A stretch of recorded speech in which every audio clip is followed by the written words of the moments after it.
Marina e aqui a gente vai para mais uma aula de biologia. Hoje a gente começa a grande área da histologia animal, o estudo dos tecidos dos animais.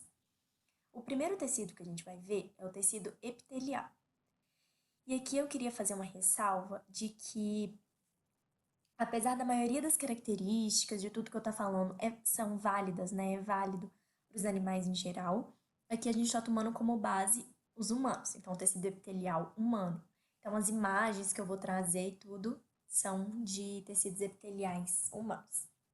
Mas vamos lá. Falei várias vezes tecido epitelial aqui. Quando eu falo isso, o que é que vem na sua cabeça? Quando eu falo tecido epitelial, no que é que você pensa? A gente pode pensar em coisas relacionadas à função, aos tipos celulares, à localização.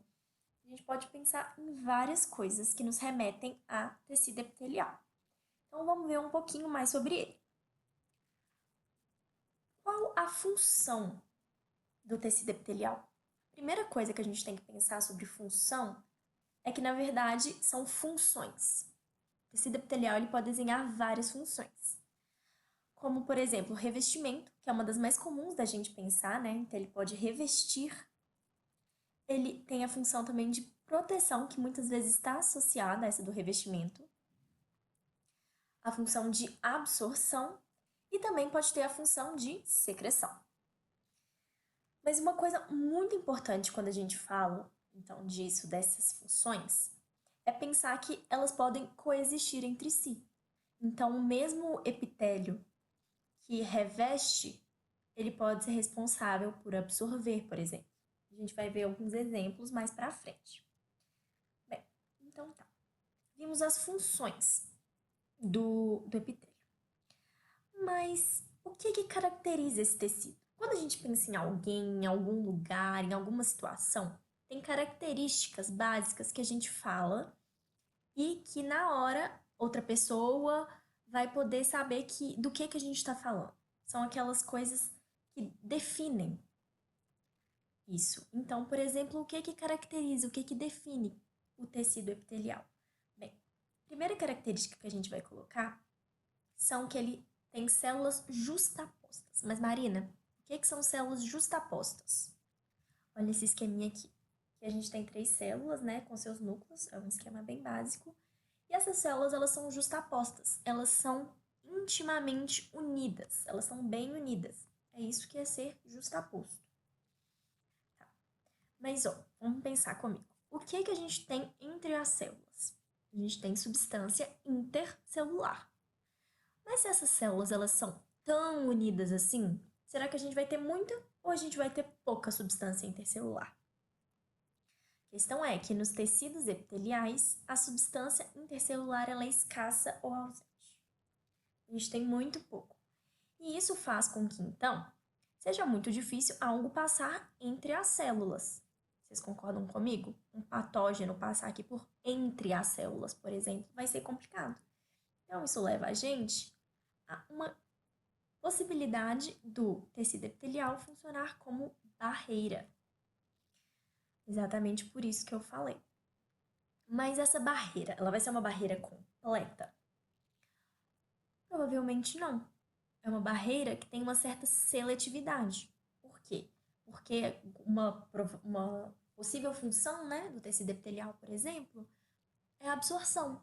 Então, vão passar coisas por aqui, mas normalmente por dentro das células, não por entre as células. Pensando aqui, né, que não tem nenhuma camada de alguma outra substância aqui por cima, como queratina, por exemplo, que aí já muda um pouco o cenário. Mas bem, outra característica, ele é avascularizado.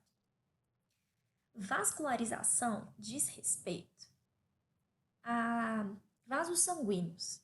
Então, se ele é avascularizado, isso quer dizer que não temos irrigação sanguínea nos tecidos epiteliais. Mas como assim não tem vascularização, né? Como é que vai chegar nutriente, oxigênio nesse tecido? Isso é resolvido de uma maneira que a gente vai ver agora. Logo abaixo do tecido epitelial, a gente tem uma camada de tecido conjuntivo, que chama lâmina própria. Essa lâmina própria, ela sim tem capilares sanguíneos, ela sim é irrigada. Então, dessa forma, os nutrientes vão chegar aqui. Mas vão chegar como? Por que processo? Por meio de difusão. Então, os nutrientes e o oxigênio, eles saem dos capilares da lâmina própria, que é o tecido conjuntivo subjacente, né, ao tecido epitelial. Por difusão, chegam às células epiteliais. Outra característica é que os tecidos epiteliais, eles são inervados. O que isso quer dizer, gente? Quer dizer que eles têm terminações nervosas livres nele. E essas terminações, em muitas das vezes, elas formam várias redes que possibilitam a percepção do meio, tanto externo quanto interno, né? Nesses tecidos epiteliais. E por último, a característica que também é muito marcante é que esse tecido está em constante renovação. Mas o que é que está em constante renovação? As suas células. Nessa imagem aqui, a gente vê o quê? Um processo de mitose. Então, a atividade mitótica dos tecidos epiteliais, ela é muito alta. E um conceito muito importante aqui é o de célula lábil. A gente fala que as células epiteliais são células lábeis. Por quê?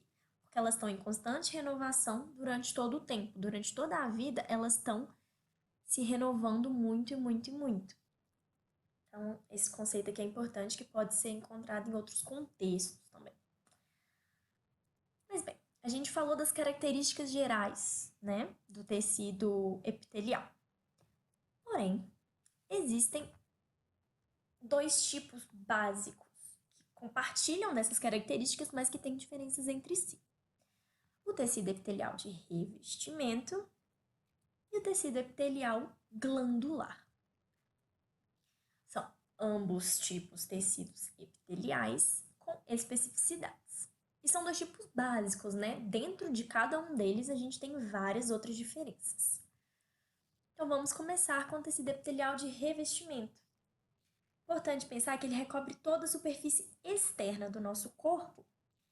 E isso não deixa de contar as cavidades. Por exemplo, a cavidade estomacal, intestinal, nasal, bucal, nosso esôfago, nossa faringe, laringe, tudo isso é revestido por tecido epitelial de revestimento. Tudo bem? Então, ele recobre todas essas superfícies. E ele pode ser classificado. Ele pode ser classificado com base em alguns aspectos, dois no caso. O primeiro deles, o número de camadas de células. Então, quantas camadas de células, formam esse tecido. E o outro diz respeito à forma dessas células que formam o tecido epitelial. Então, o tecido epitelial de revestimento, ele pode ser classificado com base nesses dois aspectos. E a gente vai ver melhor a seguir. Então, vamos lá. Quanto ao número de camadas de células, ele pode ser classificado de três formas. Ele pode ser classificado com um epitélio simples, que tem apenas uma camada de células. Por exemplo, aqui, ó, a gente tem uma histologia que só tem uma camada de células. Isso aqui é o tecido epitelial. Isso aqui não é. Tudo bem? Nesse esqueminha a gente pode ver melhor, né? Então, é uma camada de células. Já o próximo é o epitélio estratificado. Ele tem duas ou mais camadas de células, certo? Então, aqui, ó, a gente pode ver. O epitélio é toda essa parte rosada aqui, mais escura, que pega a coloração melhor. Ele tem essa camada mais superficial e ele tem várias outras camadas. Ele é estratificado, como a gente pode ver aqui, por esse esqueminha bem básico. E o terceiro tipo é o epitélio pseudoestratificado. Ele tem uma camada só de células, assim como o simples. Só que o núcleo dessas células fica em alturas diferentes. Como assim? Vamos ver. Olha só. A gente tem um núcleo aqui, aqui, aqui. Aqui é importante pensar que essa célula aqui, ela é uma célula caliciforme, uma célula glandular, é a parte não entra nessa classificação de agora, mas olha, parece que tem vários níveis celulares, mas na verdade são só os seus núcleos que estão em alturas diferentes. Então, a gente viu quanto ao número de camadas de célula, né? Vamos para a próxima classificação, que é quanto à morfologia dessas células que compõem esse tecido. Também pode ser classificada de 3 formas. O pavimentoso, ele tem células achatadas. Como que é isso? Elas são bem fininhas mesmo. Isso é bem importante. E uma coisa, gente. Porque, por exemplo, a gente acabou de ver que o epitélio ele pode ser estratificado, ele pode ter mais de uma camada de célula. E se essas camadas tiverem formatos diferentes, como é que a gente faz? A gente sempre olha a primeira camada, a camada mais apical, mais acima do tecido. Ela, em um tecido estratificado, né, que vai dizer na classificação quanto à morfologia. Então, o pavimentoso, ele tem células achatadas. Por exemplo, aqui é o que eu estava dizendo, ele é estratificado. Mas ele é pavimentoso porque essas primeiras células aqui, ó, elas são bem lisinhas. São bem lisinhas, elas são bem achatadas, perdão. O segundo tipo é o cúbico. Suas células são cuboides, meio quadradas assim, né? Então, bem nesse formato desse esquema mesmo. Como a gente pode ver aqui, olha. Isso aqui são glândulas, mas se a gente vê aqui, essa é a delimitação de uma célula. Essa é a delimitação de outra, com esse núcleo grandão aqui. Cada bolinha mais arroxeada dessa é o núcleo de uma dessas células. E o terceiro tipo é o colunar, também chamado de prismático. Suas células são bem altas, como a gente pode ver aqui. Essa é aquela imagem que a gente já tinha visto. Então, esse aqui é um epitélio simples colunar, certo? E uma especificidade é que, na verdade, tem um tipo que chama epitélio de transição. Ele é bem característico da bexiga, por exemplo. Que é dependendo do estado do órgão, se a bexiga está cheia, se a bexiga está vazia, esse epitélio, ele tem as células, ele tem a morfologia de suas células modificada. Ele é chamado de epitélio de transição. Certo? Então, vamos lá. Então, eu acabei de falar que ele pode ser classificado quanto ao número de camadas celulares e quanto à forma dessas camadas. Então, tanto epitélios simples podem ser dos 3 tipos, como os estratificados também. E aqui eu coloquei alguns exemplos de locais em que esses tipos de epitélio, esse tipo de combinação são comumente encontrados. Vocês podem copiar essa tabela, tirar um print, algo assim. Então, o pavimentoso simples, ele é bem fininho, né? Então, ele está normalmente associado a áreas que precisam de trocas rápidas, certo? Absorção e liberação rápida, como no endotélio e nos alvéolos pulmonares, onde as trocas com o sangue e com o ar, e aqui entre os dois, no caso, né, precisam ser bem rápidas. O cúbico, ele é encontrado nos túbulos renais, por exemplo, o colunar na mucosa gástrica, o estratificado pavimentoso na epiderme, e aqui a gente ainda tem a questão de que ele pode ser ou não queratinizado, por exemplo, ter uma camada de queratina por cima, que no caso da epiderme, normalmente acontece, né? O estratificado cúbico, ele faz parte do ducto de várias glândulas, como a sudorípara, por exemplo. E o estratificado colunar, ou seja, que a primeira camada lá, mais de cima, é colunar, na conjuntiva dos olhos. Esse pseudoestratificado, ele é bem presente em traqueia e brônquios. E nesse caso aqui, ele é ciliado. A gente vai ver esse tipo de especializações mais pra frente. Mas aquela imagem, por exemplo, do pseudoestratificado são desses órgãos aqui. Certo? Então, é isso. Vamos lá. A gente falou de cílios. Cílio é um tipo de especialização desse tecido epitelial. Vamos falar um pouquinho de algumas especializações agora, certo? A primeira são as microvilosidades. Microvilosidade, essa especialização aqui, às vezes ela causa um pouco de confusão.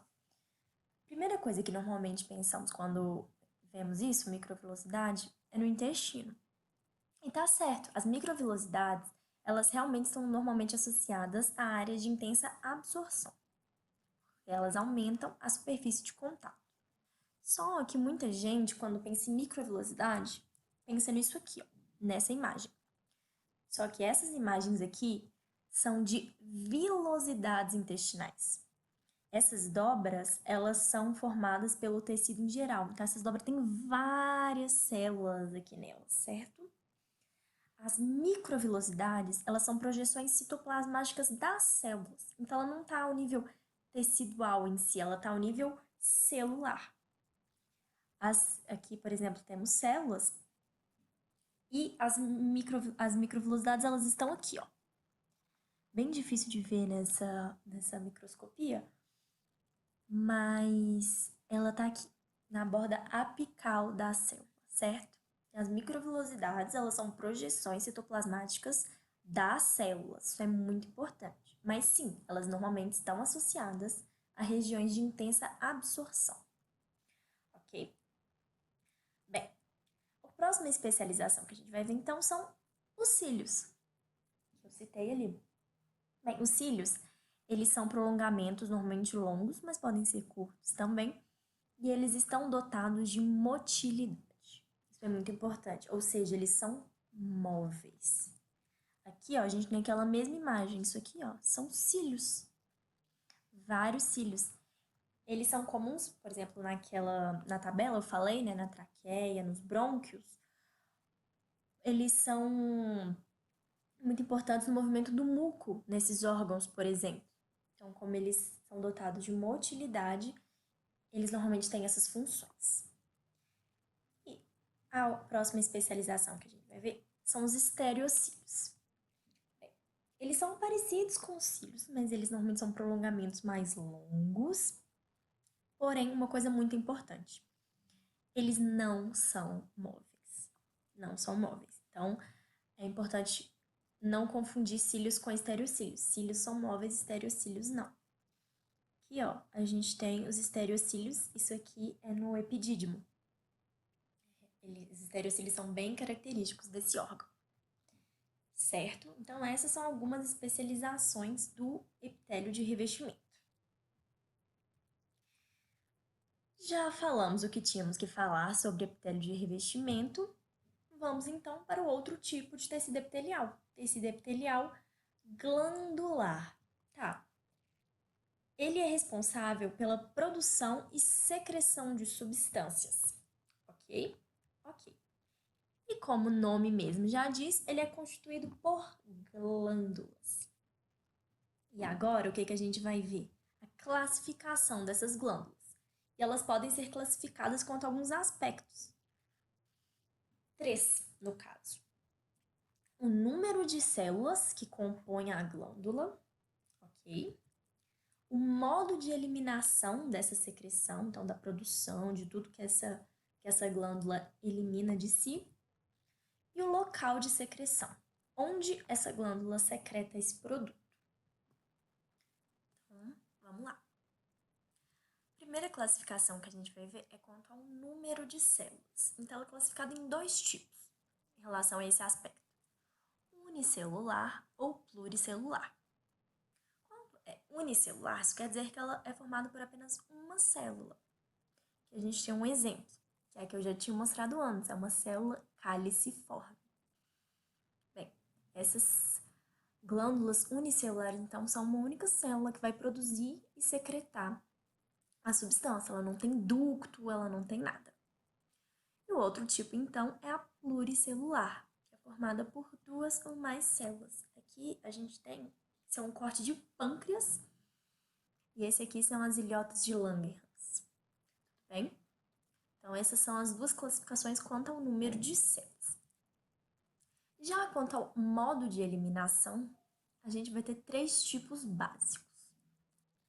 As glândulas apócrinas, que também podem ser chamadas de holomerócrinas.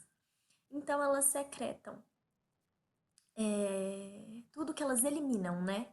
É a secreção, então é aquilo que ela produziu, mais uma parte do citoplasma dela. Então, ela coloca para fora além daquilo que ela produziu, uma parte de seu citoplasma. Já as glândulas holócrinas, bem, essas células elas sofrem apoptose, ou seja, elas morrem. Então, elas vão eliminar tudo aquilo que está ali dentro. Então, é o que elas produziram para ser secretado e todos os restos celulares decorrentes da apoptose. Ok? E o terceiro tipo são as glândulas merócrinas, ou écrinas, que elas secretam apenas aquilo que foi produzido. Então, elas eliminam apenas aquele produto da sua ação glandular, ok? Não há perda de citoplasma nem de parte, nem dele inteiro, nem de nada. Esses são os nossos 3 tipos básicos de glândulas quanto ao modo de eliminação. Tem mais um tipo. Mas vamos ver primeiro alguns exemplos aqui. Um exemplo de glândula apócrina são as glândulas mamárias. Ok? Anota aí então. Um exemplo de glândula holócrina são as glândulas sudoríparas que ficam na derme junto ao folículo piloso. Essa especificamente. Porque a maioria das outras glândulas sudoríparas, ela entra aqui, ó, como glândulas merócrinas. E aqui, então, tá a maioria das glândulas, como lacrimais, a maioria das outras glândulas, e ela tá aqui, tudo bem? Então, vamos ao terceiro e último aspecto de classificação das glândulas, que é o local de eliminação. Então, ela tem esses 3 tipos, ela pode ser exócrina, endócrina ou mista. As glândulas exócrinas, elas vão eliminar a secreção para fora do corpo. Só que essa ideia de para fora, a gente não pode ter só que para o nosso ambiente externo em si. As nossas cavidades, elas são consideradas um ambiente externo, de certa forma. Então, as glândulas gástricas, por exemplo, elas podem ser consideradas exócrinas, que já estou dando um exemplo. As nossas glândulas sudoríparas podem ser consideradas exócrinas também. Agora, nossas glândulas endócrinas, elas eliminam sua secreção na corrente sanguínea. E essa secreção, né, comumente são os hormônios. Então, a gente pode citar aqui, por exemplo, tireoide, adrenal, são glândulas endócrinas, ok? E glândulas mistas são que podem se comportar das duas formas. Então, elas têm produções que são liberadas na corrente sanguínea e ela tem produções que são secretadas para fora do corpo. Um exemplo é o pâncreas, que ele tem essas duas atividades. E aí, um pouco mais sobre essas glândulas, a gente vê, na verdade, sobre essas aqui, né? No sistema endócrino, falam sobre as glândulas endócrinas, e a gente acaba que fala um pouquinho do pâncreas também, por exemplo. Bem, então, pessoal, é isso por hoje. Essa foi a aula de tecido epitelial. Muito obrigada. Não se esqueçam que qualquer dúvida que vocês tiverem, vocês podem ficar livres para mandar lá no canal, né, dessa parte de dúvidas, no nosso ambiente. Tem uma lista de exercícios sobre essa matéria para vocês e sobre essa lista de exercícios tem um vídeo com a resolução de algum deles, os exercícios que trazem maior número de conceitos, mas disso que vão ajudar a resolver os outros. Então, pessoal, é isso. Muito obrigada e bons estudos para vocês.